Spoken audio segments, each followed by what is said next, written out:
Hi guys, welcome to Maths Up. आज का जो वीडियो है, आज जो हम सीरीज़ स्टार्ट करने जा रहे हैं वो हमारा एनसीईआरटी का होगा मैथ्स के लिए, क्लास 10th के लिए। इस पूरी सीरीज़ में हम पूरी एनसीईआरटी कवर करेंगे और जो भी पूरा सिलेबस होगा वो चैप्टर वाइज चलेगा। इसमें आज हम देखते हैं चैप्टर 1 रियल नंबर्स। आज हमारी फर्स्ट क्लास है जिसमें हम एनसीईआरटी 10th क्लास की मैथ्स स्टार्ट करेंगे। ओके, इस पूरी सीरीज़ में आपका 10th का पूरा सिलेबस कवर होगा, प्लस बीच बीच में टेस्ट होंगे, क्विजेस होंगी, पजल्स होंगी, जिससे आपके सारे डाउट जो है वो क्लियर हो जाएंगे। ओके, तो शुरू करते हैं आज हमारा first chapter real numbers. Maths जो है वो आपकी टोटली नंबर्स पर बेस्ड है, तो नंबर्स को जानने के लिए उसकी एक कैटेगरी होती है, आपको उसको जानना थोड़ा ज़रूरी है। अगर आपको ये क्लासिफिकेशन समझ में आ जाएगा तो आपका नंबर का कॉन्सेप्ट क्लियर हो जाएगा। ओके, तो इसके लिए एक छोटा सा डायग्राम है, आप पहले वो देखिए, आपका कॉन्सेप्ट क्लियर हो जाएगा नंबर्स के लिए। सपोज कीजिएगा ये हमारे पास कोई प्लेट है। ओके, अब ये हमारे पास एक प्लेट है, इस प्लेट का नाम हमने रख दिया रियल नंबर्स। ठीक है, अब इस एक प्लेट पर, या इसको आप एक टेबल कंसीडर कर लीजिए। ठीक है, सपोज कीजिए ये एक टेबल है, इस टेबल का नाम हमने रख दिया रियल नंबर, जैसे डाइनिंग टेबल होती है आपके घर में, ऐसे। ठीक है, अब इस टेबल पे हमने दो प्लेट्स रख दी, एक प्लेट हमारी हो गई ये और एक प्लेट हमारी हो गई ये। ठीक है, इस प्लेट का नाम है इर्रेशनल नंबर्स और इस प्लेट का नाम है रेशनल नंबर्स। ओके, एक टेबल थी रियल नंबर जिसके ऊपर हमने दो प्लेट्स रखी हैं, एक है इर्रेशनल नंबर, एक है rational number. Irrational number plate छोटी है, इसमें ज़्यादा चीज़ें नहीं आ सकती, बट रेशनल नंबर वाली प्लेट बड़ी है, इसमें और भी चीज़ें आ सकती हैं। जैसे रेशनल नंबर वाली प्लेट के अंदर हम एक प्लेट और लगा देते हैं जिसका नाम है इंटीजर्स। ठीक, एक हमने इंटीजर्स नाम की प्लेट लगा दी। अब हम इंटीजर्स नाम की प्लेट के अंदर एक प्लेट और लगाएंगे छोटी, जिसको हमने नाम दे दिया होल नंबर। ओके, ये होल नंबर की प्लेट हो गई। अब इस प्लेट के अंदर हम एक सबसे छोटी प्लेट रखेंगे जिसको हम बोलते हैं नेचुरल नंबर।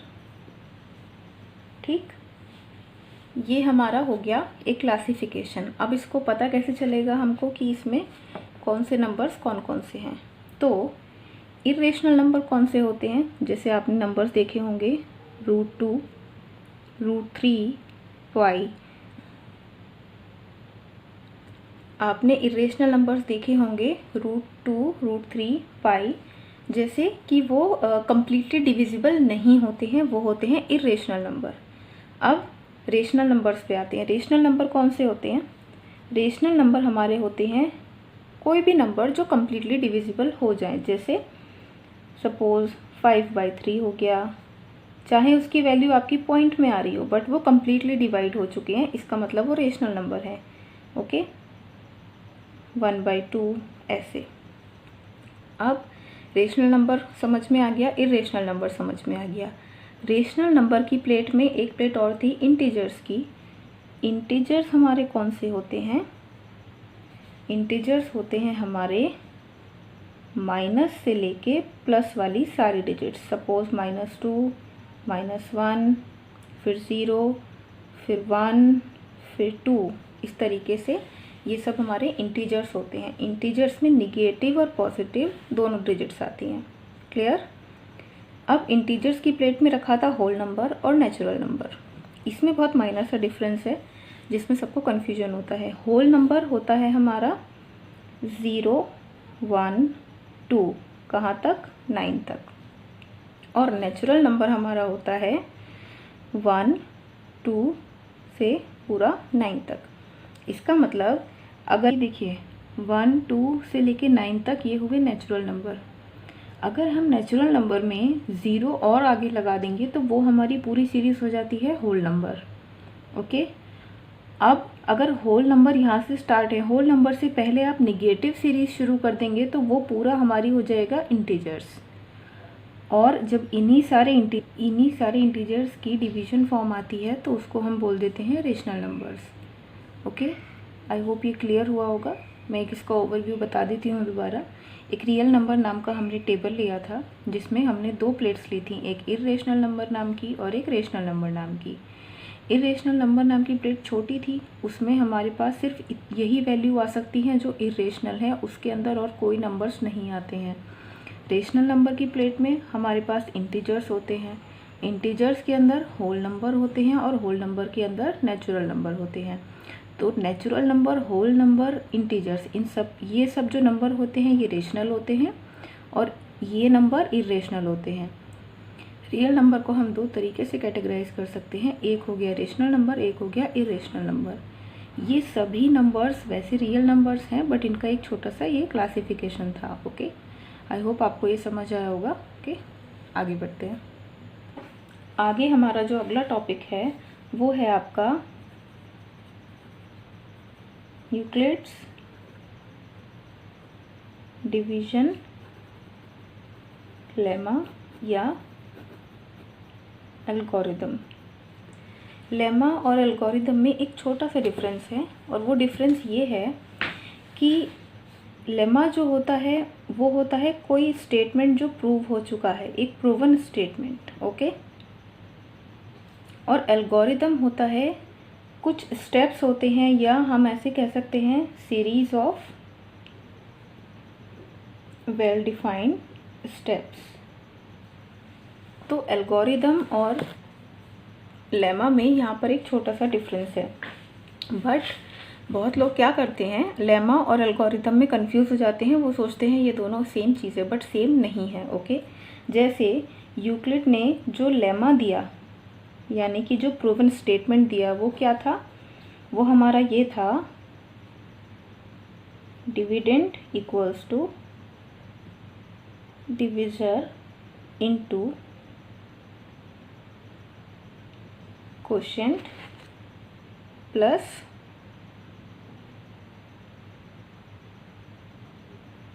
रिमाइंडर। ओके, ये एक ऐसा प्रूवन स्टेटमेंट है या आप इसको एक फॉर्मूला भी कह सकते हैं जो यूक्लिड ने दिया, इसको बोलते हैं लेमा। ठीक है, एल्गोरिथम क्या होगा, एल्गोरिथम होगा कि इस स्टेटमेंट को यूज़ करके हम कोई क्वेश्चन सॉल्व करें। तो यहाँ पर हम छोटा सा एग्जांपल लेते हैं। अब एक सपोज कीजिए क्वेश्चन है हमारे पास कि हमको यूक्लिड्स एल्गोरिथम का यूज़ करके हमको HCF निकालना है। किसका, 420 और 130 का। अब इसमें हमको स्पेसिफाई कर दिया गया है कि यूक्लिड्स एल्गोरिथम का यूज़ करके हमको ये निकालना है। इसके लिए हम क्या करेंगे, सबसे पहले हमको ये चेक करना है, चेक भी नहीं करना है, हमको साफ साफ पता है 420 इज़ ग्रेटर देन 130। तो ऑब्वियस है कि 420 जो होगा वो हमारा डिविडेंड होगा। ओके, डिवीज़र होगा हमारा 130, 130 से इसको डिवाइड करना है। ठीक है, इनटू कोई क्वेश्चन आएगा यहाँ पर प्लस कोई ना कोई रिमाइंडर आएगा। तो अब हम 130 से 420 को डिवाइड करके देखते हैं कितने टाइम्स जाएगा, क्या कंप्लीट जा रहा है, आप चेक कीजिए। नहीं तो यहाँ पर हम इसका अगर हम 3 से मल्टीप्लाई करते हैं तो ये हो जाएगा 390 और रिमाइंडर हमारे पास बचेगा 30। ठीक है, नेक्स्ट स्टेप में क्या करना है, डिवीज़र, इस वाले डिवीज़र को ले आना है यहाँ, इस रिमाइंडर को ले आना है डिवीज़र की जगह। अब हमको ये हो गया 130 और यहाँ पर हमारा डिवीज़र बना 30 इनटू अब कोई और क्वेश्चन आएगा प्लस कोई और रिमाइंडर आएगा। ये प्रोसेस हमें तब तक रिपीट करना है जब तक हमारा रिमाइंडर 0 नहीं आ जाएगा। जहाँ हमारा रिमाइंडर 0 आ जाएगा उस लाइन का जो डिवीज़र होगा वो हमारा आंसर होगा। ओके, तो अब 30 से अगर हम इसको डिवाइड करने का ट्राई करेंगे तो आप बताइए 30 में 130 का डिवाइड कम्प्लीटली नहीं हो पाएगा, बट अगर हम इसका 4 से मल्टीप्लाई कर दें तो ये बनेगा 120 और रिमाइंडर आया 10। अभी 0 नहीं आया है तो हमको और एक स्टेप आगे करना है। सेम इसको यहाँ ले आते हैं और रिमाइंडर को डिवीज़र बना देते हैं। ये हुआ 30 रिमाइंडर, और ये यहाँ पर आया ये 10, यहाँ कोई क्वेश्चन आएगा प्लस रिमाइंडर आएगा। तो 10 से ये इजी है, 3 से मल्टीप्लाई करेंगे, कंप्लीट हो गया 30, और रिमाइंडर क्या आ गया 0। यहाँ रिमाइंडर 0 आ गया, इसका मतलब इन दोनों का जो HCF आया है वो HCF क्या आया है 10। जिस डिवीज़र से हमारा रिमाइंडर 0 हुआ है वो हमारा आंसर है, इसका मतलब 10 हमारा आंसर होगा। ओके, आई होप आपको ये समझ में आया होगा। यहाँ पर हम एक छोटा सा डिफरेंस देखेंगे कि यूक्लिड वाले मेथड में और नॉर्मल लॉन्ग डिवीजन में HCF निकालने में क्या डिफरेंस आता है। प्रोसीजर का ही डिफरेंस है, आंसर दोनों से सेम आएगा, बट आपने लास्ट एग्जाम्पल में ये देखा था कि हम प्रोसीजर को रिपीट करते हैं कब तक, जब तक हमारा रिमाइंडर 0 नहीं आता। यही तो हम लॉन्ग डिवीजन में करते हैं। अभी आपको क्लियर हो जाएगा। देखिए, हमने सेम एग्जाम्पल ले लेते हैं, 420 और 130 का हमने HCF निकालना है। यूक्लिड में आप क्या करते हैं, आपने देखा ये बड़ी डिजिट है तो आपने इसको बना दिया डिविडेंड, ये हो गया 130 हमारा डिवीज़र, ठीक है। आपने इसका किया था 3 से मल्टीप्लाई, प्लस हमारे पास 30 आया था रिमाइंडर। इसका स्टेप क्या होगा, फर्स्ट आपने ये देखा ये बड़ी डिजिट है, इसको आपने बना दिया डिविडेंड, और यहाँ पर ये जो 130 है ये हमारा हो गया डिवीज़र। 130 से 3 टाइम्स हमने किया 390, आपने इसका माइनस किया, ये आया आपका 30, यहाँ भी रिमाइंडर 30, यहाँ भी रिमाइंडर 30। नेक्स्ट स्टेप में हमने क्या किया, डिवीज़र को बना दिया डिविडेंड और रिमाइंडर को बना दिया डिवीज़र। यहाँ पर भी तो यही किया, डिवीज़र को बना दिया डिविडेंड और रिमाइंडर को बना दिया डिवीज़र। अब हम इन दोनों का डिवाइड करेंगे। आपने किया इसका, ये आया 4 टाइम्स 120, रिमाइंडर आया 10। यहाँ पर 4 टाइम्स 120, रिमाइंडर आया 10। हमने फिर नेक्स्ट स्टेप में इसको इधर कर दिया। ओके, तो आई गेस सबको जो चैप्टर है उसका कॉन्सेप्ट क्लियर हो गया होगा। तो अब हम यहाँ पर एक्सरसाइज स्टार्ट करते हैं 1.1। इसमें जो सबसे फर्स्ट क्वेश्चन है वो ये है, use Euclid division algorithm to find the HCF of. हमको इन तीनों पार्ट में HCF निकालना है यूक्लिड डिवीजन एल्गोरिथम से, ठीक है। तो मैंने यहाँ पर सिर्फ फर्स्ट पार्ट का सॉल्यूशन दिया है, आपको बाकी दोनों पार्ट का सॉल्यूशन आपको खुद से करना है। प्रोसीजर बिल्कुल सेम है और बहुत इजी है, जैसा हमने एग्जाम्पल में किया था और जैसा इस क्वेश्चन में किया है। अगर इन दोनों में कोई प्रॉब्लम आती है सेकंड और थर्ड पार्ट को करने में, आप मुझे कमेंट बॉक्स में बताइएगा, मैं आपको इसका भी सॉल्यूशन दूंगी। ओके, तो इसके सॉल्यूशन के लिए हमने क्या किया, फर्स्ट हमारा क्वेश्चन था 135 एंड 225। हमने देखा 225 इज़ ग्रेटर देन 135, और हमको यूज़ कौन सा करना था, यूक्लिड डिवीजन मेथड लगाना था। तो हमने जो यूक्लिड डिवीजन लेमा था उसका यूज़ किया, dividend equals to divisor into question plus remainder. यहाँ पर डिविडेंड क्या है 225, जो बड़ा नंबर है वो डिविडेंड हुआ, डिवीज़र क्या है 135, डिवाइड किससे करना है 135 से। ओके, अब हम अगर इसको 2 से मल्टीप्लाई करते यहाँ पर तो 225 से बड़ा आ जाता, ठीक है। तो इसलिए हमने यहाँ इसको 1 से मल्टीप्लाई किया, तो रिमाइंडर क्या आया 90। सेकंड स्टेप में क्या करना होता है, इस डिवीज़र को डिविडेंड बनाना होता है और इस रिमाइंडर को डिवीज़र। हमने 135 यहाँ लिया, 90 को यहाँ लिया। अब अगर हम 90 का 2 टाइम्स करते तो 180 हो जाता, वो इससे बड़ा हो जाता, इसलिए डिवाइड नहीं हो सकता था। तो हमने यहाँ पर 90 का 1 से मल्टीप्लिकेशन किया, ये आया 135, और जो रिमाइंडर आया वो आया 45। ओके, अब हम क्या करेंगे, नेक्स्ट स्टेप में फिर से हमने 90 को यहाँ लिखा, रिमाइंडर जो था 45 यहाँ। 45 का अगर हम 2 से मल्टीप्लिकेशन करते हैं तो वो कम्प्लीटली 90 आता है और रिमाइंडर हमारा 0 आ जाता है। मैंने आपको बताया था जिस स्टेप में रिमाइंडर 0 आ जाए उस स्टेप में जो डिवीज़र होगा वही हमारा आंसर होगा। तो इन दोनों नंबर का HCF क्या होगा 45। ओके, आई होप आपको ये क्लियर हुआ हो। चलिए नेक्स्ट क्वेश्चन की तरफ बढ़ते हैं। देखिए नेक्स्ट क्वेश्चन में क्या है, show that any positive odd integer is of the form 6q + 1 और 6q + 3 और 6q + 5 where q is some integer. हमको एक ये प्रूफ करने वाला क्वेश्चन है कि हमको ये शो करना है कोई भी ऑड इंटीजर जो पॉजिटिव हो वो या तो इस फॉर्म में होगा 6q + 1 या 6q + 3 की फॉर्म में होगा या 6q + 5 की फॉर्म में होगा। ओके, तो इसके लिए हमको क्या करना है, देखिए हमने यूज़ किया किसका, यूक्लिड्स डिवीजन लेमा का। Dividend equals to divisor into question plus remainder. अब यहाँ पर ये देखिए कि हमने सपोज डिविडेंड को हमने मान लिया कि ये हो गया, हमने ए ले लिया इसको, डिवीज़र को हमने ले लिया बी, और हमको जो टर्म्स दे रखी हैं 6q + 1, 6q + 3, 6q + 5, यहाँ पर डिवीज़र क्या है, 6 का मल्टीपल होगा या 6 होगा, तो हमने मिनिमम वैल्यू हमने ले लिया कि जो b है वो हमारा लेट से 6 है। ओके, अब हम क्या करेंगे, देखिए तो पॉसिबल रिमाइंडर्स कौन कौन से हो सकते हैं किसी भी इक्वेशन में।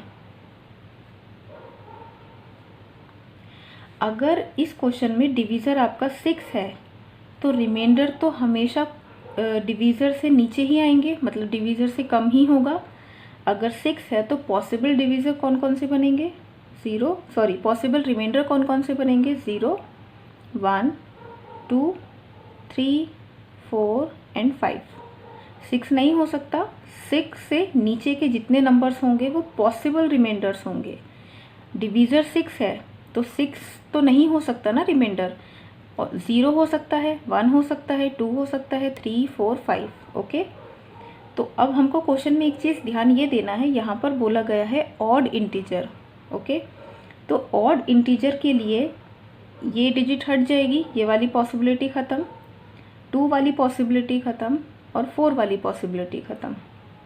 तो अगर पॉसिबल रिमाइंडर्स यही सब थे, इसमें से भी हमारी 3 पॉसिबिलिटी ख़त्म हो चुकी हैं, तो हम क्या करेंगे, तो जो हमारा ये फॉर्म बन के आएगी, क्या फॉर्म बन के आएगी, फर्स्ट रिमाइंडर हो जाएगा 6q + 1, मतलब 1 रिमाइंडर हो जाएगा, या फिर एक फॉर्म आएगी 6q + 3, या फिर एक फॉर्म आएगी 6q + 5। ओके, तो यहाँ पर हमने ये प्रूफ कर दिया है, ये इसी फॉर्म में ही हो सकते हैं।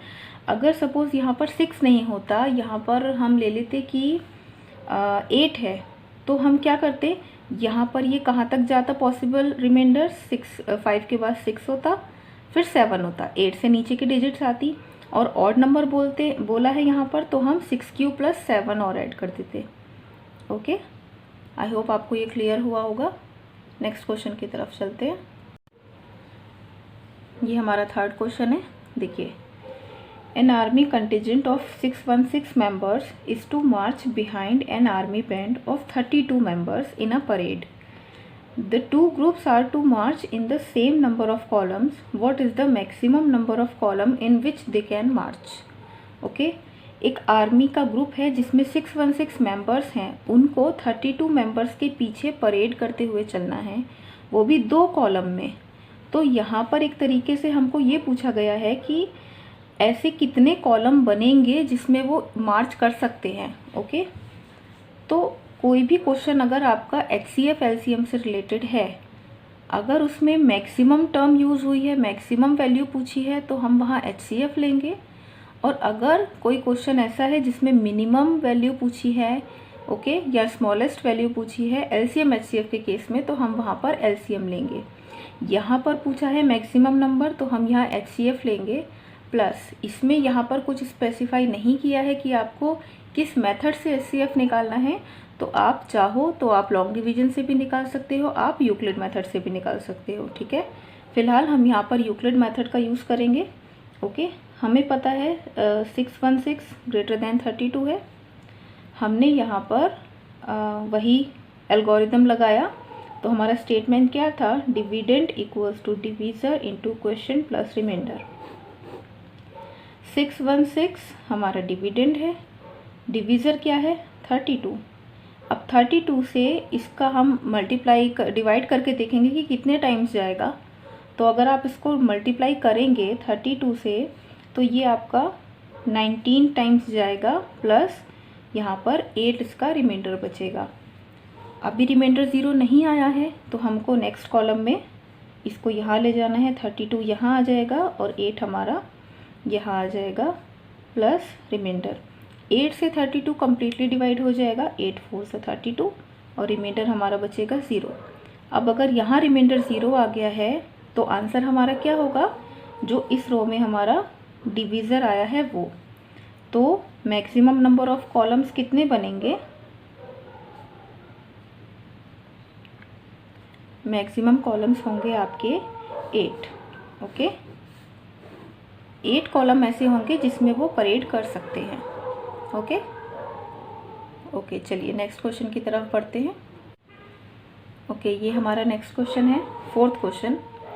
Use Euclid division lemma to show that the square of any positive integer is either of the form 3m और 3m+1 for some integer m। जैसे हमने 6q वाला किया था ऐसे ही हमारा ये है, बट यहाँ पर कंडीशन क्या हो गई है, स्क्वायर की हो गई है। वहाँ ऑड वाली थी, यहाँ स्क्वायर के लिए है। तो हमने क्या किया, हमने मान लिया कि a जो है वो हमारा डिविडेंड है और जो हमने b लिया था उसको हमने डिवीज़र ले लिया। ओके, तो जब हमारा 6q वाले में 6 का मल्टीपल था वो डिवीज़र था, तो यहाँ पर हमारा डिवीज़र हम b को क्या मानेंगे 3। ओके, तो हमारी जो इक्वेशन बनी वो एक तरीके से क्या हो गया, a = 3q + r। ठीक है, अब अगर हमारा डिवीज़र 3 है तो पॉसिबल रिमाइंडर्स क्या होंगे, पॉसिबल रिमाइंडर्स क्या होंगे 0 1 एंड 2। ओके, तो अब ये 3 केसेस आए हैं, इन तीनों केसेस के लिए हमें स्क्वायर निकालना होगा जिससे कि हमें ये फॉर्म मिल सके। तो हम यहाँ पर इसका एक 3 पोर्शन कर देते हैं। फर्स्ट केस हमने लिया a = 3q, रिमाइंडर 0 रख दिया। ओके, सेकंड केस हमने लिया a = 3q + 1, रिमाइंडर 1 रख दिया। और थर्ड केस हमने लिया a = 3q + 2। क्वेश्चन में कहा है square of any positive integers, तो हम यहाँ पर इसका स्क्वायर करेंगे। अगर आप दोनों तरफ इधर स्क्वायर करेंगे तो ये क्या हो जाएगा, a² = 9q² हो जाएगा। यहाँ क्या हो जाएगा, a² = इस पूरे का होल स्क्वायर हो जाएगा, तो ये हो जाएगा 9q² + 6q + 1। इसका करेंगे तो a² = 9q² + 12q + 4। ओके, तो इसको हम ऐसे लिख सकते हैं 3 × 3q²। बात एक ही है। इसमें अगर हम इसको 3 यहाँ से कॉमन लेते हैं तो हम इसको ऐसे लिख सकते हैं 3q² + 2q, और ये 1 अलग ही है हमारा। ठीक है, इसको थोड़ा सा हमको ब्रेक करना होगा। हमने इसको लिखा 9q² + 12q + 3 + 1। तो हम अब यहाँ से 3 कॉमन ले सकते हैं, 3q² + 4q + 1, और ये वाला 1 हमारा बाहर है। ओके, अब इन 3 को जो हमने तीनों से कॉमन लिया है उसको अलग रखो। इस पूरी टर्म को हमने मान लिया सपोज k1, इस पूरी टर्म को हमने ले लिया k2, इस पूरी टर्म को हमने ले लिया k3। तो यहाँ पर क्या बनता है, ये बना 3k1, ये बना 3k2 + 1, ये बना 3k3 + 1। ओके, फॉर्म हमें क्या चाहिए थी, 3m और 3m+1। m कोई भी इंटीजर हो सकता है, सेम k कोई भी इंटीजर हो सकता है। यहाँ पर इनकी वैल्यू अलग अलग है इसलिए हमने k1, k2, k3 लिया है। अगर इन दोनों में 3q² सिर्फ 3q² होता, ये 2q नहीं होता, तो हम इसको k1 ही लेते या दोनों को ही m ले सकते थे। फॉर्म हमारी वही बनी है, एक बनी है 3m, एक बनी है 3m+1, ये भी हमारी 3m+1 बनी है। ओके, तो आगे अगर आप इसको और नेक्स्ट इसका एक रिमाइंडर और होता, यहाँ 4 होता, तो फिर से हमारी 3m+1 ही बनती। Okay, next question. जैसे अभी हमने स्क्वायर के लिए किया, सेम क्वेश्चन है, बस इसमें हमको क्यूब के लिए करना है। प्रोसीजर बिल्कुल सेम है। ओके, जैसे अभी हमने स्क्वायर वाला सॉल्व किया था, सेम आपको क्यूब के लिए सॉल्व करना है। इसमें भी ऐसे ही करना है, डिविडेंड को a मानना है, डिविज़र को आपको b लेना है, और मल्टीपल क्या है यहाँ पर 9 का है, तो हम b की वैल्यू 9 लेंगे। जैसे हमने स्क्वायर सॉल्व किया, आप क्यूब वाला सॉल्व करके मुझे कमेंट बॉक्स में इसका आंसर बताइएगा। अगर आप नहीं कर पाएंगे देन मैं इसको सॉल्व करूँगी। ओके, पहले आप खुद से ट्राई कीजिएगा, ये बहुत ईजी है, हो जाएगा। ओके, तो यहाँ पर हमारी एक्सरसाइज 1.1 ख़त्म होती है। ओके, तो सेकेंड पार्ट में हम स्टार्ट करेंगे एक्सरसाइज 1.2। तब तक आप प्रैक्टिस कीजिए। अगर आपका कोई भी डाउट है तो आप मुझे कमेंट बॉक्स में लिखिए या आप मुझे मेल कर सकते हैं। और अगर आपको ये वीडियो पसंद आया हो, आपको ये कॉन्सेप्ट क्लियर हुआ हो, तो वीडियो को लाइक कीजिएगा, चैनल को सब्सक्राइब कीजिएगा, और अपने फ्रेंड्स के साथ, जो भी आपके क्लासमेट्स हैं, आपके फ्रेंड्स हैं जो आप उनको इस सिलेबस की ज़रूरत है, आप उनको ये वीडियो शेयर कीजिएगा। Okay, thank you.